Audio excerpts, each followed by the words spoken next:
Hi everyone, it's Kelsey. This is Essentially Book. Thank you so much for stopping by my channel today. And today I'm going to be talking about my January TBR. It's another day of Bookmas.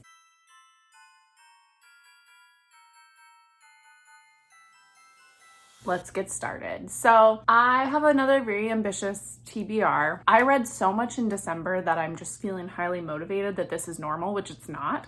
So this TBR, there's a few videos that I have planned. There's just some books I need to get read. Yeah. First, I'll start off with some book club picks. I have 2 books for book club. I'm reading The Siren by, I think it's Catherine St. John. That's for one of my in real life book clubs. And then I'm also reading Joan is Not Okay for the Modern Mrs. Darcy book club. I know very little about both of these books, so those are just book club books. Then I have a carryover from December, which is A Tree Grows in Brooklyn. I've been slow but studying this. I'm loving it. I'm on chapter 20. It's like 150 pages in or so, and just really enjoying it. But it's just one that I want to savor. Easily will probably be in the top 10 books of the year for me. So there's that going for me right in January. And then I have The Fury by Alex Michaelides that is publishing, I think, on January 16th or 17th. And this is his 3rd book. I've read The Silent Patient. I have not read his 2nd one because I've heard really bad things about it. But this one is, this is a tale of murder, or maybe that's not quite true. At its heart, it's a love story, isn't it? Lana Ferrara is a reclusive ex-movie star and one of the most famous women in the world. Every year, she invites her closest friends to escape the English weather and spend Easter on her idyllic private Greek island. I tell you this because you may think you know the story. You've probably read about it at the time. It caused a real stir in the tabloids, if you remember. It had all the necessary ingredients for a press sensation: a celebrity, a private island cut off by the wind, and murder. So people are trapped. Yeah, the night ends in violence. And it's told from, I think, another unreliable narrator, which his first book, The Silent Patient, really gets ya with that. So I'm very, very excited for this and sell it on something an advanced review copy. So this is one I'll probably get to pretty quickly. And then I went to Barnes & Noble for their sale at the end of the year, right after Christmas, to pick up Ruthless Vows by Rebecca Ross. I had a gift card I wanted to use. So this is the sequel to Divine Rivals, which I loved last year. And I'm pretty excited to get into this. I just opened it for the first time. Look at those end papers. So I might just do a reading vlog for this, but I'm undecided. We'll see. So that's Ruthless Vows by Rebecca Ross. And then I let a random number generator pick my reads because, like I said, I wanted to read more books from my own bookshelf. And so in that vlog that's going to be coming, you will see me read Kitchens of the Great Midwest. This is a carryover from December. I think you guys have probably seen me say I was going to read these and I didn't get to it, but this will happen in January. Magic Lessons by Alice Hoffman. I'm very excited for this because I loved Practical Magic and I loved the Rules of Magic, the Book of Magic. The names are all similar, but I have 2 of these left in this series to read. And then Tomorrow and Tomorrow and Tomorrow is the other one that came up on that random number generator. So I just need to get to those and film that video. And then I want to read more nonfiction. That's in one of my reading goals for the year. So I have 2 books in January that I would like to get to. One is Wintering, which is very fitting for the time of the year I want to read this in, and that's why I keep putting it off. This is The Power of Rest and Retreat in Difficult Times. It explores the ways we can care for and repair ourselves when life knocks us down. And I've just heard really, really good things from this. I've been recommended it by a lot of people, and I just think it'll be a very fitting read for this time of year. And then I have this book on NetGalley, and I also was sent it by Fabled, which is a bookstore that I just adore. And this is called Uprooted.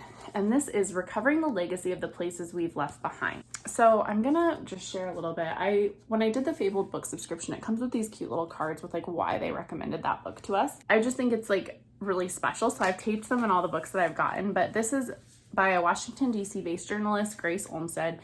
It's a fascinating, pervasive glimpse into small town life in America, haunted by her abandonment of her idyllic childhood for big dreams of an East Coast university.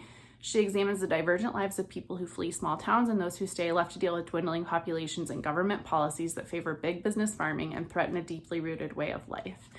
And why I'm especially intrigued about this book, because I live in Iowa. I live in a suburb, so I have more of an urban lifestyle.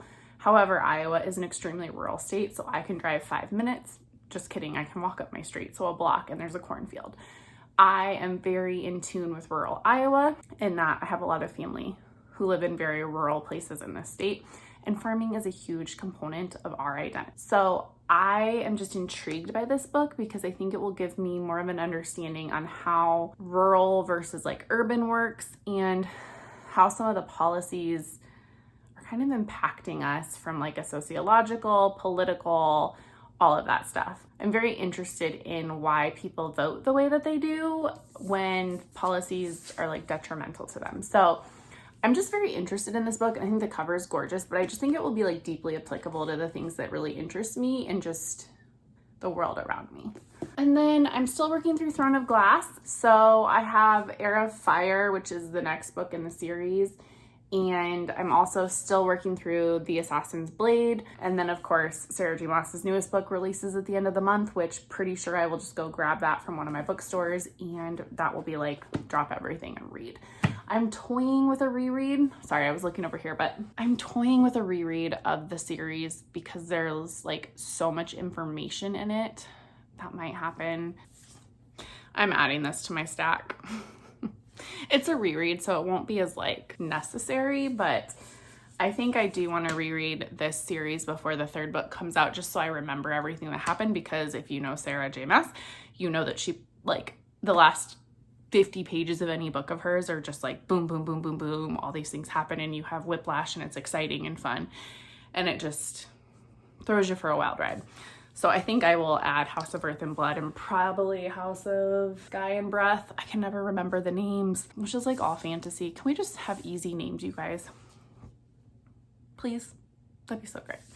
Because it's really hard to film these videos with some of these names that these fantasy books all have that sound the same. Potentially could be reading like 4 Sarah J. Maas this month. We'll see. This is a very ambitious TBR video. I do have some days off, which will be nice. I have MLK Day off and then I have my flex day, so yeah. All right, and then the final stack is Book of the Month books that I would like to get to for the Our Fantasy Challenge, Our Fantasy Bingo. And I kind of already talked about these in my Book of the Month video, but What the River Knows by Isabel Ibanez. This is a retelling. Here's why I was just interested in it, because it's fantasy set in worlds that aren't like normal reads for me. So Bolivian Argentinian Inez Oliveira belongs to the glittering upper society of 19th century Buenos Aires, and like the rest of the world, the town is steeped in old world magic that's been largely left behind or forgotten. She has everything a girl might want, except for the one thing she yearns for the most, her globe-trotting parents who frequently leave her behind. When she receives words of their tragic death, she inherits their massive fortune and a mysterious guardian, an archaeologist in partnership with his Egyptian brother-in-law. So she then goes to Cairo, Egypt, and tries to figure out why her parents disappeared. And I just think that sounds so good. I was denied this on NetGalley, which is fine. But I just really wanted it, so I grabbed it on Book of the Month. And then for magical realism, which is a prompt, I have a Sarah Addison Allen book called Other Birds, and I loved Garden Spells by her. If you like practical magic and have not read Garden Spells, or if you like the practical magic movie, tried Alice Hoffman and her writing was too like highbrow and literary, you should try Sarah Addison Allen. I think she writes very similarly in like vibes and magical realism, but with a more accessible writing format, if that makes sense. And Garden Spells is like right up there with practical magic and vibes. So definitely recommend that. But this is her newest release. I have a few books on my shelf by her. So I would like to get to Other Birds. And then The Stardust Thief by Chelsea Abdullah. I think a sequel is coming if it's not already out. And this is neither here nor there, but long ago, Luli Al-Nazari is the Midnight Merchant, a criminal who, with the help of her djinn bodyguard, hunts and sells illegal magic. When she saves the life of a cowardly prince, she draws the attention of his powerful father, the Sultan, who blackmails her into finding an ancient lamp that has the power to revive the barren land at the cost of sacrificing all djinn. So it's an Aladdin retelling of some kind. And I know it's a series, so I just think that sounds so good. Okay, a book that I have seen around a lot of places and just haven't gotten to it is Sign Here by Claudia Lux. And this is about a guy who works in hell, literally, and is on the cusp of a big promotion if only he can get one more member of the wealthy Harrison family to sell their soul. So just kind of sounds funny and like wry and just different. And I think it would work for a prompt for like demons. So That's where this is. And I know some of you have commented on some of my previous videos that like you really loved this book and it was like a surprise to you. And I know Jordan from Jordan's Bookshelves, I can't think of his name, on Instagram. He's like a huge bookstagrammer. He really loved this book, and I do tend to like his favorite books. So I'm just very intrigued by that. And then probably one of the oldest books on my book of the month shelf is The Philosopher's Flight by Tom Miller. Half science, half magic, entirely fantastical. He's always wanted to fly like a girl. 18-year-old Robert Weeks is one of the few men who practice empirical philosophy, an arcane, female-dominated branch of science used to summon the wind, heal the injured, and even fly. He's always dreamed of being the first man to join the U.S. Signalry Corps Rescue and Evacuation Department, an elite team of flying medics, but everyone knows that's impossible. Men can barely even get off the ground. So it's likened to Lev Grossman and Deborah Harkness, which are two authors I love. And I know the top shelf text. It's Madeline off Bookstagram again. She's no longer active, which makes me sad because I loved her content, but she really liked this book. And so I think that's why I grabbed it back in 2018. So this is a really old book of the month that I would like to get off my shelf. So that is my January TBR. It's very extensive, but I'm pretty excited about it. So if you have read any of these, let me know. If you want to buddy read any of them, reach out to me on Instagram and we can talk. Happy Crescent City release month to all who celebrate. I, for one, am very, very, very excited about it. And if you are liking what you see, I would always appreciate it if you would subscribe. If you are already a subscriber, just give me a like or a comment if you've made it to the end. Let's do a bird emoji of any kind because there's a lot of books with birds on my covers in here today. So until the next video, everybody, bye.